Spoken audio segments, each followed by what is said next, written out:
di zaman sekarang. HP kita kadang-kadang sangat melalaikan sebagian dari kita. Bagaimana HP melalaikan seorang bapak saat anaknya memerlukan perhatiannya. Bagaimana HP melalaikan seorang ibu saat anaknya memerlukan bimbingannya. Membuat anak tidak beradab kepada orang tuanya. Membuat orang tua tidak perhatian terhadap anak-anaknya. Sungguh begitu banyak orang-orang terlalaikan dari zikir, tidak pernah baca Quran, jauh dari zikir pagi sore. Gara-gara dia sibuk dengan HP. Baik itu dengan media sosialnya, murojaah terus media sosial. Sedangkan murojaah Al-Quran tidak pernah. Dan hati-hati, benda yang disebut HP tersebut. Jangan sampai kita berdoa, sedangkan hati kita tidak khusyuk. Jangan sampai kita berdoa, sedangkan kita sibuk dengan hal-hal yang tidak menjadikan hati kita tenang saat meminta kepada Allah.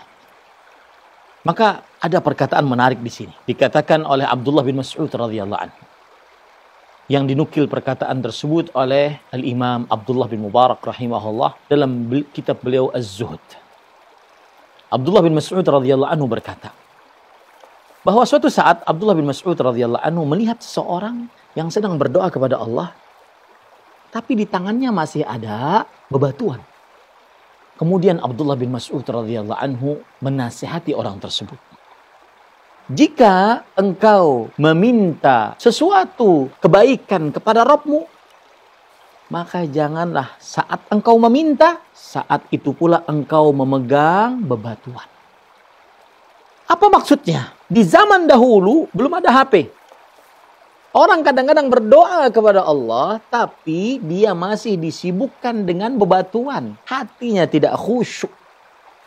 Maka hati-hati, jangan sampai seseorang tersibukkan dengan HP-nya dari mengerjakan kewajibannya sebagai seorang hamba Allah Subhanahu wa Ta'ala.